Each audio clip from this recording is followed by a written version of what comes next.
Hi, in this video I'll be discussing about multi-tenant authentication, which is one of the type of authentication available in Azure Active Directory. So before going and discussing about the multi-tenant, let's just see what is single-tenant authentication. So single-tenant authentication refers to group of users belonging to an organization and having access to certain applications that belong to the same organization. So let's say I am working in one organization and the organization has hosted their application into Azure and I have the access to those applications. So it is called as a single tenant authentication. Now, what is multi-tenant authentication? Multi-tenant authentication refers to group of users belonging to multiple organizations and having access to application of their organization as well as accessing the application of other organization also. So let's say there are two organizations, organization A and B, and there's one user in the organization A. So the user of organization A has access to his own organization as well as to organization B application also. Then we call it as a multi-tenant authentication. So when we talk about authentication, so there are ways when we can allow any user from other organization to access the application, or we can restrict that. So that we will see in this video how we will restrict the other users so that they cannot have the access on all the application of the organization. Next we will see what are the advantages of single tenant, or we can say when we should go for the multi-tenant authentication. So you can just pause this video and read all the points, but I just want to highlight one or two important point here is single tenant, it only works if the number of users is small. So if the number of users are high, we should go towards a multi-tenant authentication. And another disadvantage of single tenant is, which we can say is an advantage for multi-tenant, is the tenant admins for home tenants might not wish to invite a large number of guest users. So in single tenant, you need to invite a lot of guest users, but this is not valid in case of multi-tenant if a user is already part of another Active Directory. Next, we will see what are the endpoints available for multi-tenant authentication. So in case you want your application should be accessible by all the Azure Active Directory users and the Microsoft account holders, then you should go for the common endpoint. And you want only Azure Active Directory users should have the access, then you should go towards the organization. And if you want only the Microsoft accounts holder should have that access, then you should be using the consumer endpoints. Next, we will see how we will be restricting our users from accessing the application. If you don't do this particular change, any user from any Azure Active Directory can access the application. But since we don't want any unauthenticated user should have the access, so what we will be doing in the startup file where we will have a token validation parameter, we will set valid issuer as a true. By default it will be false, you need to change it to true, and then you need to add in the array of valid issuer user this particular code where the first thing is the constant and the next is the client ID, which you easily can get from the Azure portal. If you want multiple Active Directory users should have the access, then you need to put multiple values in this particular array. So this is one of the way suggested by the Microsoft how you can restrict a user in case of multi-tenant authentication. One more way how we can restrict is in the token validation, we can find the tenant ID and then we can compare with the available IDs to which we want to give the access. And if it doesn't match, just throw an exception unauthorized. So this is how we can also restrict a user from accessing the application. Now let's just jump directly into the code and see how this works. Okay, before jumping directly into the code, let's just see how to create any tenant in the Active Directory. Right now I am into portal.azure.com. I'll click on Active Directory and it has taken me to default directory, which in itself is a tenant. And if you want to create any tenant, click on Manage Tenant. This option will come if you have already more than one tenant in your account. Since I have that, so this is coming, but in your case it might be create a new tenant, so you can click that. So I'll click on Manage Tenant here. So if you see, I already have created few tenants. So tenant 1, 2, 3. Let me just switch to tenant 1 and I'll show it to you.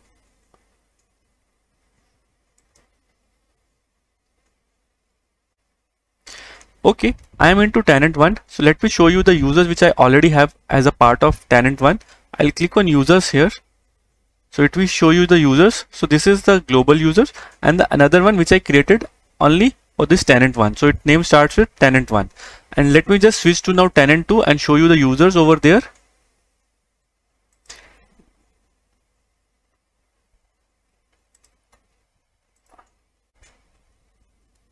So I'm into tenant 2 and let me click on users. So these are the users and tenant 2 is the one which I created just only in the tenant 2 of this Azure Active Directory. Now if you want to create any new tenant, come to the overview of any tenant, click on manage tenant, click create. Then you need to select the type of the tenant. You want to select your Active Directory or B2C. Click next. You just need to give the organization. So let me say if I want to have a tenant 4, and you can just mention the initial domain name tenant 4 domain, and whatever the country you want to select, you can just select from this drop down. I'll keep United States as default and I'll click review plus create. If validation has passed, so I'll click on create. Sometimes it may ask us to fill some this CAPTCHA information, which I will do.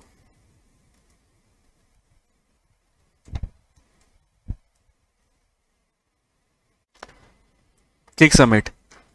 Once it will validate this, it will take some time to create this tenant. Now we can jump directly into the code. Next we will create an application in one of the tenant. Right now I am into Visual Studio. I'll click on new project.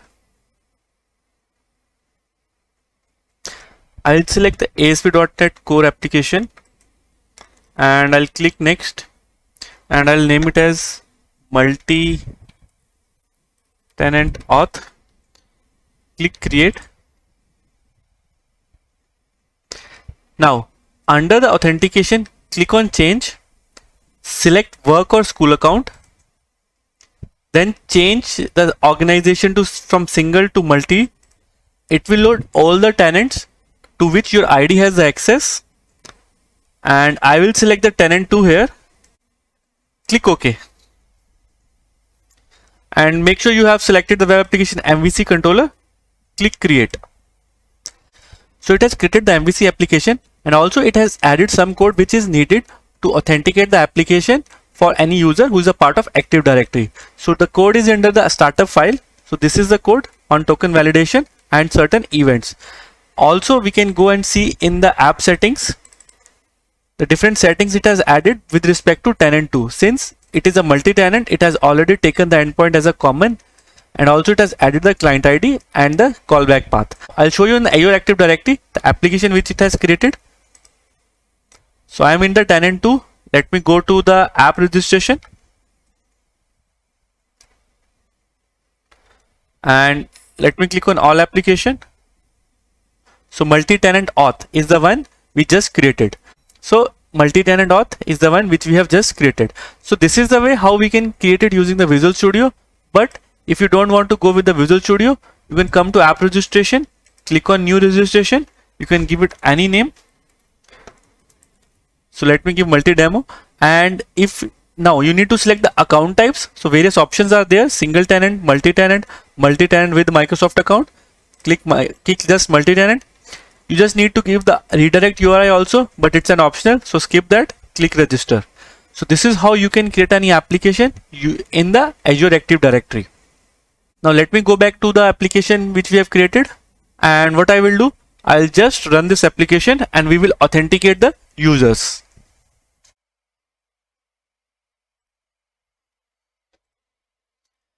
Now since this application under the tenant 2, I'll first go and try to log in with the tenant 2 user. So I already have that account. I'll just enter that and then I need to enter the password.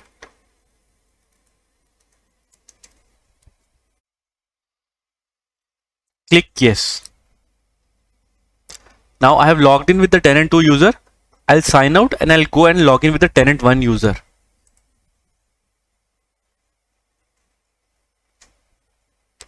Click sign in.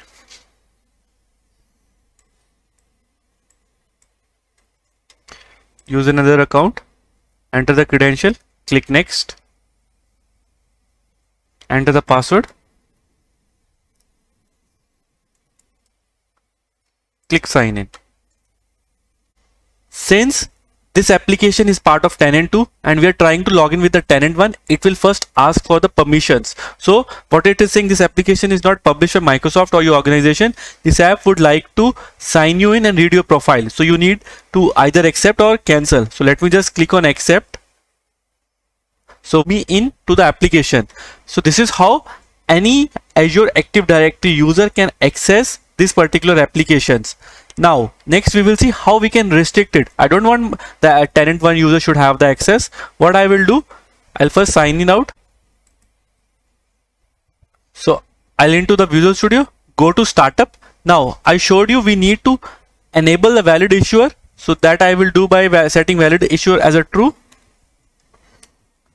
And I'll give the list of the users to whom I want the access should be. This should be the client ID. So I'll select that. I'll go to startup and I'll just put it here. Please remember this URL is very important. I missed to add the slash at the end and I struggled it for 2 hours to find what was the issue. Now what I will do, I will run this application and then I'll try to access it with the tenant 1.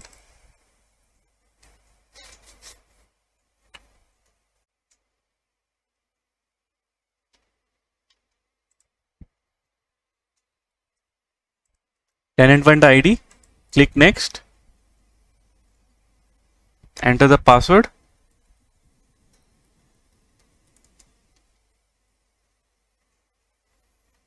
click yes. Now it has thrown an error. So it is not allowing the tenant 1 user to access the application. Since I don't have the error page, so it is just giving me this default page. The localhost page is not found.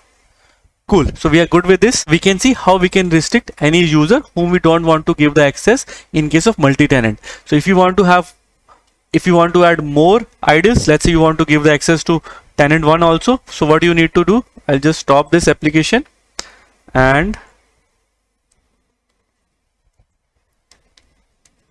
you just need to give here the tenant 1 ID here. So let me just put the tenant 1.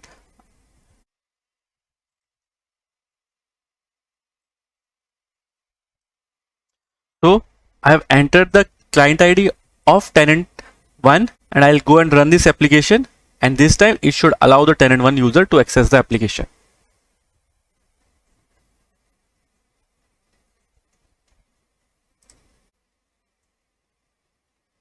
Cool. So the tenant 1 has now access. He can easily log into the application. So this is how we can restrict any using by checking the valid issuer. Now let us go and see the another way how we can restrict any user from accessing the application.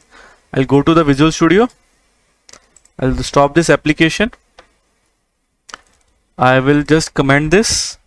I'll put this as false. Next it will try to validate the token, and under that we will see if it is a valid user or not. I already have the code, so I'll just paste it here.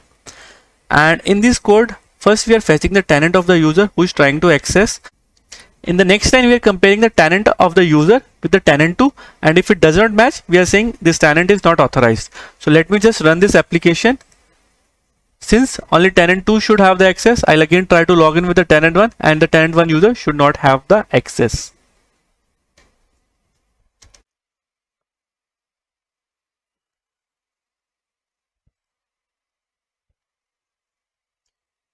Tenant 1 ID, click next, enter the password again.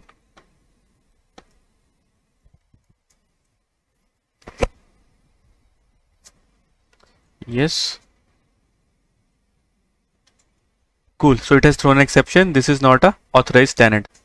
So this is the another way how we can restrict any tenant. Cool. We are good here. So Microsoft has also mentioned few of the ways how we can restrict any user who can sign into the application.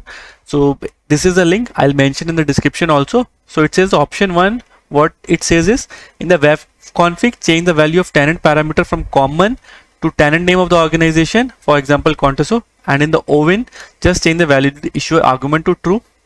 And the next way it says is, which I already showed it to you, is if you set the valid issuer as true and give the list of the organization in the valid issuers. And then the third way is you have to use the issue validator parameter. Issue validator is here, which we can also use to restrict the user from accessing the application. So these are the ways how we can restrict any user from accessing the application. Cool. So we are good here. And if you like this video, please subscribe the channel and press the bell icon. Thank you.